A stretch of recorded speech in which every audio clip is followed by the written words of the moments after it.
نازنین ناز نکن در رو کسی باز نکن نازنین غر نکن زندگی موزه نکن زندگی موزه എല്ലാ പ്രിയപ്പെട്ട കൂട്ടുകാർക്കും എല്ലാ പ്രിയപ്പെട്ട നമ്മുടെ 2ാം ക്ലാസ്സിലെ പ്രിയപ്പെട്ട ചക്കരമക്കൾക്ക് നമ്മുടെ പുതിയൊരു വീഡിയോയിലേക്ക് സ്വാഗതം. എന്തൊക്കെയാണ് എല്ലാവർക്കും സുഖമാണോ?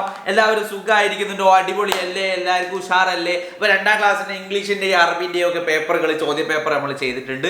ഇന്ന് നമ്മൾ നോക്കാൻ പോകുന്നത് ഇന്റഗ്രേഷൻ 2ാമത്തെ ദിവസത്തെ ചോദ്യ പേപ്പറാണ്. 1ാമത്തെ ദിവസത്തെ ചോദ്യ പേപ്പർ ഓൾറെഡി നമ്മൾ ചെയ്തിട്ട് ഗ്രൂപ്പുകളിലേക്കും ചാനലിലേക്കും ഒക്കെ മൊത്തത്തിൽ അങ്ങോട്ട് നമ്മൾ വ്യാപിപ്പിച്ചിട്ടുണ്ട്. ഇന്ന് നമ്മൾ 2ാമത്തെ ദിവസത്തിന്റെ ഇന്റഗ്രേഷന്റെ പേപ്പർ നോക്കാൻ പോകണം. നിങ്ങൾ റെഡിയാണോ? ഇതേപോലെ ചോദ്യം വന്നിട്ടുണ്ടെങ്കിൽ നമ്മൾ ഫുള്ള് മാർക്ക് നമ്മൾ വാങ്ങൂലേ? എന്തൊക്കെ അടിക്കുന്ന ഇവിടുന്ന് ഉറുമ്പുണ്ട്. ഓക്കെ, അപ്പോൾ ഫുള്ള് മാർക്ക് നമ്മൾ വാങ്ങണം. അപ്പോൾ ഫുള്ള് മാർക്ക് വാങ്ങുക എന്നുള്ളതാണ്. നമ്മൾ ജയിക്കുക എന്നുള്ളതല്ല, ഫുള്ള് മാർക്ക് വാങ്ങിയിട്ട് അടിപൊളിയായിട്ട് ഫുള്ളായിട്ട് ജയിക്കുക എന്നുള്ള നമ്മളെ വീഡിയോ കാണുന്നത് എന്തിനാ? ഫുള്ള് മാർക്ക് വാങ്ങാൻ വേണ്ടിയിട്ടാണ് അല്ലേ? അല്ലാണ്ട് നിങ്ങൾക്ക് സ്കൂളിൽ നിന്നുള്ള പഠിച്ചാൽ പോലെ ഇത് കാണണം, വീഡിയോ കണ്ടല്ലോ. Okay, ready. അങ്ങനെയാണെങ്കിൽ നമ്മൾ നേരെ നോക്കാൻ പോവാണ്. നിങ്ങൾ റെഡിയാണോ? സെറ്റാണോ? അപ്പോൾ ഞാൻ എന്താ ഇവിടെ കാണിച്ചു തരാം. നമ്മളിപ്പോൾ കാണിച്ചു തരുന്നവരെ ഇവിടെ കാണിച്ചു തരാം. നിങ്ങൾ റെഡി ആയിട്ട് അടിപൊളിയായിട്ട് പഠിക്കാം. റെഡി. അപ്പോൾ വീഡിയോ തുടങ്ങുന്നതിന് ഒരു കാര്യം പറയാനുള്ളത് എന്താണെന്ന് വെച്ചിട്ടുണ്ടെങ്കിൽ, നമ്മുടെ ചാനൽ ആദ്യമായിട്ടാണ് കാണുന്നതെങ്കിൽ താഴെ സബ്സ്ക്രൈബ് എന്ന് പറയുന്നൊരു ബട്ടൺ ഉണ്ട്. ആ ബട്ടണിൽ പോയിട്ട് ഒന്ന് ഞെക്കുക.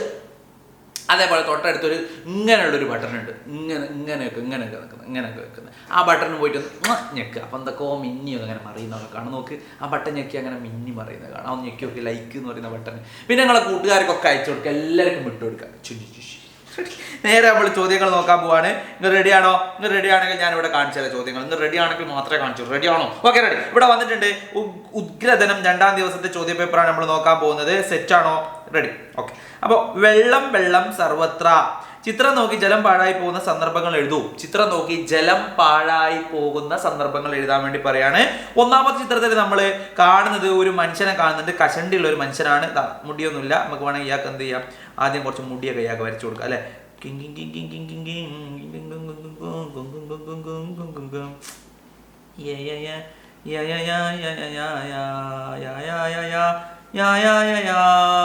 തൊപ്പി പോലെ പോയത് വേണ്ട, മുടി വേണ്ട, അയാൾ കസണ്ടി തന്നെ കേട്ടതാണ്. Okay, ready.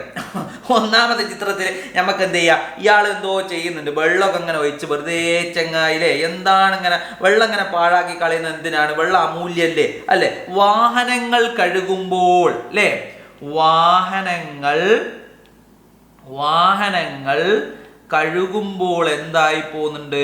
വെള്ളം പാഴായി പോകുന്നുണ്ട് ഇല്ലേ? വാഹനങ്ങൾ കഴുകുമ്പോൾ വെള്ളം പാഴായി പോകുന്നുണ്ട്. പിന്നെയോ പൈപ്പ് തുറന്നിടുകയാണ് 2ാമത്തത് അല്ലേ? പൈപ്പുകൾ എന്ത് ചെയ്യാണ്? പൈപ്പ് തുറന്നിട്ടിരിക്കുന്നു അല്ലേ? പൈപ്പ് തുറന്നിട്ടിരിക്കുമ്പോൾ എന്തായി പോകുന്നുണ്ട്? പൈപ്പ് തുറന്നിട്ടിരിക്കുമ്പോൾ എന്തായി പോകുന്നുണ്ട്? വെള്ളം പാഴായി പോകുന്നുണ്ട് അല്ലേ? അങ്ങനെ ജലം പാഴായി പോകുന്ന മറ്റ് 3 സന്ദർഭങ്ങൾ, 3ഓ 10 വേണമെങ്കിൽ നമ്മൾ എഴുതി കൊടുക്കൂ അല്ലേ? അങ്ങനെയാണെങ്കിൽ ഒന്ന് പറഞ്ഞേരി.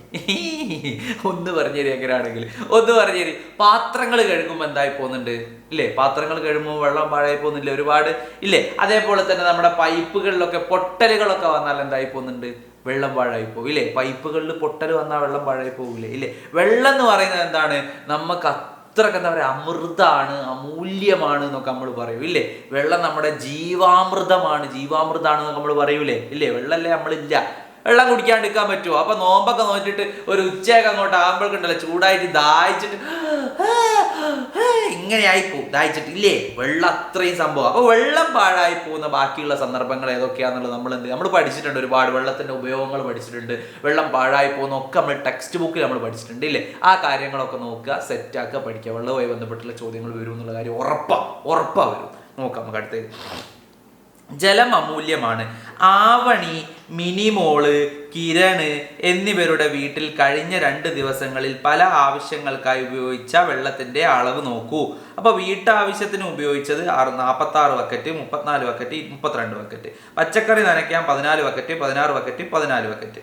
കന്നുകാലികൾ കുളിപ്പിക്കാൻ 30 ബക്കറ്റ്, 26 ബക്കറ്റ്, 13 ബക്കറ്റ്. ആരുടെ വീട്ടിലാണ് ഏറ്റവും കൂടുതൽ വെള്ളം ഉപയോഗിക്കുന്നത്? ഉത്തരം ക്രിയ സഹിതം എഴുതൂ. ആരുടെ വീട്ടിലാണ് ഏറ്റവും കൂടുതൽ ഉപയോഗിക്കുന്നതാണ്. അപ്പൊ നമ്മൾ എല്ലാവരുടെ വീട്ടിലും ഉപയോഗിക്കുന്നത് നമ്മൾ നോക്കണം വേണ്ടേ? ആദ്യം തന്നെ നമുക്ക് നോക്കാം. കിരണിന്റെ വീട്ടില് എത്രയൊക്കെ ഉപയോഗിക്കുന്നത് നോക്കാം. 46, 14, അതേപോലെ തന്നെ പ്ലസ് കൂടി വേണ്ട ഇവിടെ 14 46, 14, അതേപോലെ തന്നെ 30 അല്ലേ. ഇനി അടുത്തത് ആരെ വീടാ? മിനിമോളുടെ വീടാ. മിനിമോളുടെ എത്രയൊക്കെയാ? 34, പിന്നെയോ 16, പിന്നെയോ 26. ഇനി അടുത്തതാരാ? അടുത്ത ആള് ആവണിയാണ്. ആവണി പൊന്നു ഞാൻ അടിക്കാം നിന്നെ ഞാൻ ഇല്യം കടവിലെ കൂട്ടുകാരി, അങ്ങനെയല്ലേ പാട്ട്? എന്തോ ആട്ടെ, റെഡി. അപ്പൊ ഈ ഒരു 3 കണക്കുകൾ നമ്മൾ ചെയ്യണം. 3 കണക്ക് നമ്മൾ ചെയ്താലേ എന്താവും? നമുക്ക് ഇതിന്റെ ഉത്തരം കിട്ടും അല്ലെ. അപ്പൊ നമ്മളിവിടെ നോക്കാം. 46, 14, 30 അല്ലെ. 46, 14, 30 എത്രയാ? എന്ത് ചെയ്യാം? നമുക്ക് നോക്കി നോക്കാം ഇല്ലേ. അതാണ് നമ്മളിവിടെ എഴുതിയിട്ടുള്ളത് അല്ലെ. 46, 14, 30 എത്രയാ? 6, 4, 10. അപ്പൊ എത്രയാ? ഇവിടെ ഒരു 0 ഉണ്ട് നമ്മൾ ഇല്ലേ. ഇനി 1 ഇവിടെ ബാക്കിയുണ്ട് ഇല്ലേ. 4, 1, 5, 5, 3, 8, 8, 1, 9. അപ്പൊ 90 എന്നാണ് ഇവിടെ വരിക. ഇനി അടുത്ത നോക്ക്. 34, 16, 26 അല്ലെ. 6, 4, 10 അല്ലെ. 6, 4, 10, 10, 6, 16. അപ്പൊ 6 നടും 1 ബാക്കി. 3, 1, 4, 4, 2, 5, 6, 6, 1, 7, 76. ഇനി അടുത്തത് ഇവിടെ നോക്കാം. 4, 2, 6, 6, 3, 8, 6, 3 എത്രയാ? 7, 8, 9 അല്ലെ. 9 ഇവിടെ എഴുതും. 3, 1, 4, 4, 1, 5, 59 അല്ലെ. 90, 76, 59 നമുക്ക് കിട്ടി. കിരണിന്റെ വീട്ടിൽ 90, മിനിന്റെ വീട്ടിൽ 76, അടുത്ത ആവണിന്റെ വീട്ടിൽ 59 ഇല്ലേ. ഇത് കൂട്ടി നോക്കിയതാ നമ്മൾ. ഇത് കൂട്ടി നോക്കി, ഇത് കൂട്ടി നോക്കി, ഇത് കൂട്ടി നോക്കി. ഇങ്ങനെ നമ്മൾ ചെയ്തത് ഇല്ലേ അല്ലേ. അങ്ങനെയാണ് നമ്മൾ ചെയ്തത്. ഓക്കെ. ഇത് മയന്നില്ലേ? മയ്യട്ടെ. ചെറിയ റബ്ബർ മതി. മയ്യട്ടെ. Okay, ready. അപ്പൊ എന്ത് ചെയ്തു? നമ്മൾ ഒരാളെ വീട്ടിൽ 90 കിട്ടി, അടുത്ത ആളെ വീട്ടിൽ 76 കിട്ടി, അടുത്ത ആളെ വീട്ടിൽ 59 കിട്ടി. അപ്പൊ നമ്മളോട് ചോദിച്ചത് എന്താ? ആരുടെ വീട്ടിലാണ് ഏറ്റവും കൂടുതൽ വെള്ളം ഉപയോഗിക്കുന്നത്? അപ്പൊ നമുക്ക് ഭംഗിയായിട്ട് എഴുതി കൊടുക്കാം. കിരൺ അല്ലെ. കിരണിന്റെ വീട്ടിലാണ് എന്ത് ചെയ്യുന്നത്? ഏറ്റവും കൂടുതൽ വെള്ളം ഉപയോഗിക്കുന്നത്. നമുക്ക് എഴുതി കൊടുക്കാം ഇല്ലേ. ഇനി അടുത്ത് നോക്ക് നിങ്ങൾ. ജലസംരക്ഷണം. ജലം അമൂല്യമാണ്, ഒരു തുള്ളി പോലും പാഴാക്കരുത്. കൂടുതൽ പോസ്റ്റർ വാക്യങ്ങൾ എഴുതുക. ജലം അമൃതാണ്. നമുക്ക് എഴുതിക്കൂടെ? ജലം അമൃതാണ്. ജലം പാഴാക്കരുത് അല്ലേ. പാഴാക്കരുത്. ജലം വേറെന്താ എഴുതുക? ജലം ജീവന്റെ നിലനിൽപ്പാണ്. എഴുതി കൊടുക്കാം. ജീവന്റെ നിലനിൽപ്പാണ്.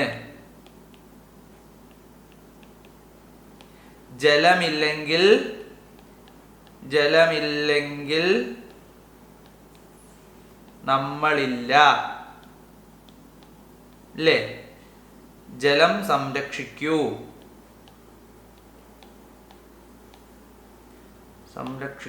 ജലം സംരക്ഷിക്കൂ.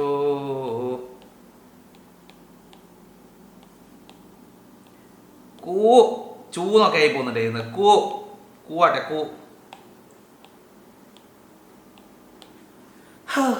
എന്തൊക്കെ എഴുതി? 5 നമ്മൾ എഴുതി. ഇനി എഴുതാം. ജലം അമൃതാണ്, ജലം പാഴാക്കരുത്, ജലം ജീവന്റെ നിലനിൽപ്പാണ്, ജലമില്ലെങ്കിൽ നമ്മളില്ല, ജലം സംരക്ഷിക്കൂ, ജലം ജീവാമൃതാണ്. വേറെ എന്തൊക്കെ എഴുതാം? ഇഷ്ടമല്ല. നിങ്ങൾ കുറേ എണ്ണം പഠിച്ചിട്ടുണ്ടാവില്ല. ഇപ്പം എനിക്ക് തോന്നിയതാണ് ഞാൻ എഴുതിയത്. എനിക്കിതാ ഇപ്പം കിട്ടിയതാണ്. മുമ്പ് നോക്കിയിട്ടൊന്നുമില്ല. ഇപ്പം കിട്ടിയത് ഞാൻ അങ്ങോട്ട് എഴുതിയതാണ് ഇല്ലേ. ഇതേപോലെ ജലവുമായി ബന്ധപ്പെട്ടിട്ടുള്ള ഇനിയും വന്ന് നമുക്ക് എന്ത് ചെയ്യാം? എഴുതി കൊടുക്കാം അല്ലേ. അത് കഴിഞ്ഞ് നേരെ നമ്മൾ അടുത്തേക്ക് പോവാണ്. കളിപ്പാട്ടക്കടയിലേക്ക് വാങ്ങിയ സാധനങ്ങൾ. പമ്പരം 5, വാങ്ങിയ എണ്ണം 4, ക്രിയാരൂപം ആകെ വില. ഇത് കാണാൻ വേണ്ടിയിട്ടാണ്. ഇത് ഈസി അല്ലേ കാണാൻ അല്ലേ. ഓക്കെ. എങ്ങനെ കാണും? പമ്പരം എത്രയാ? 5 എണ്ണ വാങ്ങിയത്. വാങ്ങിയ എണ്ണം എത്രയാ? 4 എണ്ണമാണ്. അപ്പൊ ആകെ വില 5 × 4. 5 4 എത്രയാ? 5 × 4 എത്രയാ? 5 4 20. ഇനി അടുത്തത് 10 × 3 30 അല്ലെ. ഇനി അടുത്തത് 2 × 6. മനസ്സിലായോ? വല്ലതും മനസ്സിലാവുന്നുണ്ടോ? നോക്കടാ. കളിപ്പാട്ടക്കടയിലേക്ക് വാങ്ങിയ സാധനങ്ങൾ. കളിപ്പാട്ടം, വില, വാങ്ങിയ എണ്ണം, ക്രിയാരൂപം, ആകെ വില. അപ്പൊ കളിപ്പാട്ട പമ്പര വാങ്ങിയത് വില 5 രൂപയാണ്, വാങ്ങിയ എണ്ണം 4 ആണ്. അപ്പൊ 5 രൂപന്റെ 4 എണ്ണം വാങ്ങിയാൽ 5 × 4 20. അല്ലാണ്ട് 5 കൂട്ടണം 4 എന്നല്ല. 5 × 4, 5 ഗുണിക്കണം 4 എന്നാ വരിക അല്ലെ. അപ്പൊ 5 ഗുണിക്കണം 4 20, 10 ഗുണിക്കണം 3 30, 2 ഗുണിക്കണം 6 12. അങ്ങനെയാ വരിക. കൂട്ടിട്ടൊക്കെ എഴുതിയിട്ടുണ്ടെങ്കിൽ തെറ്റുപിടട്ട് ഗുണിച്ചിട്ടായതുണ്ട് അല്ലെ. ഗുണിച്ചിട്ടായിരുന്നു. കാരണം എന്താ? 5 പമ്പരം വാങ്ങിയിട്ടുണ്ട്. 5 പമ്പരത്തിന്റെ വിലയാണ് നമ്മൾ കാണുന്നത് അല്ലെ. ഇല്ലേ? അപ്പൊ നിങ്ങളെ കയ്യിൽ ഒരു 10 മുട്ടായി ഉണ്ട്. 10 മുട്ടായി നിങ്ങളെ കയ്യിലുണ്ട്. ഒരു മുട്ടായിന്റെ വില 2 രൂപ. 10 മുട്ടായി നിങ്ങളെ കയ്യിലുണ്ട്. നിങ്ങൾക്ക് തന്നു ഞാൻ 10 മുട്ടായി. ഒരു മുട്ടായിന്റെ വില 2 രൂപ. അങ്ങനെയാണെങ്കിൽ ആ 10 മുട്ടായിന്റെ വില എത്രയാ? എത്രയാ? 10 + 2 12 നമ്മൾ എഴുതുക അല്ല, 10 ഗുണിക്കണം 2 20 നമ്മൾ എഴുതുക. ഇല്ലേ 10 മുട്ടായി ഉണ്ട്, ഒരു മുട്ടായിന്റെ വില 2 റുപ്യാണ്. അങ്ങനെയാണ് 10 മുട്ടായിന്റെ വില എത്രയാ? 20 റുപ്യ. ഏണിയും പാമ്പും കളിക്കാനുള്ള 4 ബോർഡ് കൂടി വാങ്ങണം. ഒരെണ്ണത്തിന് 10 രൂപയാണ്. ആകെ എത്ര രൂപ വേണം? ഏണിയും പാമ്പും കളിക്കാനുള്ള 4 ബോർഡാണ് വാങ്ങേണ്ടത്. ഒരെണ്ണത്തിന്റെ വില 10 ആണ്. അപ്പൊ എത്രയാണ് വേണ്ടത്? 40. ഈസി അല്ലേ? ഏണിയും നോക്കടാ, ഏണിയും പാമ്പും കളിക്കാനുള്ള 4 ബോർഡ് കൂടി വാങ്ങണം. ഒരെണ്ണത്തിന് 10 രൂപയാണ്. ആകെ എത്ര രൂപ വേണം? 4 × 10 40. ഇത്രയും. ഒളിഞ്ഞിരിക്കുന്നതാര്? കടങ്കഥകൾക്ക് ഉത്തരം എഴുതാൻ വേണ്ടിയിട്ടാണ്. അടിതളിക നോക്ക, അടിതളിക, നടുവടി, മേൽക്കുട. എന്താ അത്? ഈസിലി നമുക്ക് എഴുതി കൊടുക്കാം. എന്താണത്? ചേനയാണെന്ന് എഴുതി കൊടുക്കാം. ചേന. ഇനി മുള്ളുണ്ട് മുരിക്കല്ല, വാലുണ്ട് വാനരനല്ല, കയ്പുണ്ട് കാഞ്ഞിരമല്ല. എന്താണെന്നറിയോ? പാവയ്ക്കയാണ്. പാവയ്ക്ക. ഇനി അടുത്തത്, ആനയ്ക്കും നിലയില്ല വാപ്പാനും നിലയില്ല അമ്പാടി കുട്ടന് അരയോളം വെള്ളം. എന്താണെന്നറിയോ? തവള. തളവാന്ന് എഴുതാം. തവള. എന്തൊരു ഈസിയാല്ലേ? കടങ്കഥയുടെ ഉത്തരം വരുന്ന കോളങ്ങൾക്ക് ഷെയ്ഡ് ചെയ്യൂ. ഏതൊക്കെയാ? തവള നമ്മളിവിടെ ഷെയ്ഡ് ചെയ്ത് കൊടുക്കുകയാണ്. ഇനി അടുത്തതോ? പാവയ്ക്കൊക്കെ നമ്മളിവിടെ ഷെയ്ഡ് ചെയ്ത് കൊടുത്തു. ഇനി അടുത്തത് ചേനയ്ക്ക് ഇവിടെ നമ്മൾ എന്ത് ചെയ്തു? ഷെയ്ഡ് ചെയ്ത് കൊടുക്കും അല്ലേ? അങ്ങനെ ഷെയ്ഡ് ചെയ്ത് കൊടുക്കുമ്പോൾ ഇവിടെ എന്താണ്? ഒരു കുടയായിട്ട് വരും. ചിത്രം കണ്ടെത്താൻ വേണ്ടിയിട്ടാണ്. ഒളിഞ്ഞിരിക്കുന്ന ചിത്രം ഉത്തരമായി വരുന്ന കടങ്കഥ എഴുതൂ. കുടയുമായി ബന്ധപ്പെട്ടിട്ടുള്ള കടങ്കഥ എഴുതാനാണ്. നമ്മൾ എത്ര എണ്ണം പഠിച്ചിട്ടുണ്ട്? ഇല്ലേ? ഒരുപാട് എണ്ണം പഠിച്ചിട്ടില്ലേ? ഒരുപാട് നമ്മൾ പഠിച്ചിട്ടുണ്ട് കടങ്കഥന്റെ. കടങ്കഥയല്ല, കുടയുടെ കടങ്കഥ. അതിലൊന്ന് നമ്മൾ എഴുതി കൊടുക്കാൻ വേണ്ടിയിട്ട് നമ്മൾ പണ്ട് മുതലേ പറയുന്ന ഒരു കടങ്കഥ ഇല്ലേ? എന്താണെന്നറിയുന്നത്? കാലിൽ പിടിച്ചാൽ തോളിൽ കയറും, അതേപോലെ തന്നെ കാലൊന്നേ ഉള്ളൂ, യാത്ര ഏറെ നടത്താം. ഇങ്ങനെയുള്ള സംഭവങ്ങളൊക്കെ കുടയെ പറ്റി നമുക്ക് എഴുതി കൊടുക്കാം. ഈസിയാണ്. ഏറ്റവും വലിയ സംഭവം ഒന്നല്ല. ഇങ്ങനെയുള്ള സാധനങ്ങളൊക്കെ എന്ത് ചെയ്യാം? നമുക്ക് കുടയെ പറ്റി എഴുതി കൊടുക്കാം. കുട എന്ന് പറയുന്നത് എന്താണ്? കുട എന്ന് പറയുന്നത് നമുക്കറിയാം അല്ലേ? അപ്പൊ കുടയെ പറ്റി ഒരുപാട് കടങ്കഥകളുണ്ട്. ഇതൊക്കെ നമുക്ക് എഴുതി കൊടുക്കാം. ഈ വലിയ സംഭവം എന്നല്ല. കടങ്കഥയൊക്കെ പഠിച്ചോളൂ കേട്ടോ. കടങ്കഥയൊക്കെ എന്തായാലും വരും. പഠിച്ചോളൂ. സ്വന്തമായിട്ടൊക്കെ കടങ്കഥ എഴുതാനൊക്കെ ചിലപ്പോൾ ചോദിക്കും. അപ്പോൾ പേടിച്ചു പോകുന്നു വേണ്ട. ആ ഈസി ആയിട്ട് അങ്ങോട്ട് എഴുതി കൊടുത്താൽ മതി കേട്ടോ. അതൊന്നും പ്രശ്നമൊന്നുമില്ല. പിന്നെ അധികം നിങ്ങൾ അറിയുന്ന ഒരു നിങ്ങൾ പഠിച്ചതുമായി ബന്ധപ്പെടാത്ത സംഭവങ്ങളൊന്നും ചോദിക്കൂല. അപ്പോൾ പഠിച്ചതുമായി ബന്ധപ്പെട്ടുള്ള സാധനങ്ങൾ മാത്രമേ ചോദിക്കൂ. ആരും പേടിക്കൊന്നും വേണ്ട കേട്ടോ. അപ്പോൾ ഈ ഒരു സംഭവം ഇവിടെ ചേർത്താണ്. കുറേ ബ്ലാ ബ്ലൂ ഒന്നും പറയുന്നില്ല. അപ്പോൾ അടുത്തൊരു വീഡിയോ ആയിട്ട് നമുക്ക് വീണ്ടും കാണാൻ. പറഞ്ഞ കാര്യം മറന്നു വേണ്ട. ഒരു ലൈക്ക് ചെയ്യണം, ഒരു സബ്സ്ക്രൈബ് ചെയ്യണം. നിങ്ങൾ കൂട്ടുകാർക്ക് എല്ലാവർക്കും ചെറുതാന്ന് പറഞ്ഞ് അയച്ചു കൊടുക്കുക. അടുത്തുള്ളൊരു വീഡിയോ ആയിട്ട് വീണ്ടും കാണാൻ. എല്ലാ പ്രിയപ്പെട്ടവർക്കും ബൈ, സീ യു.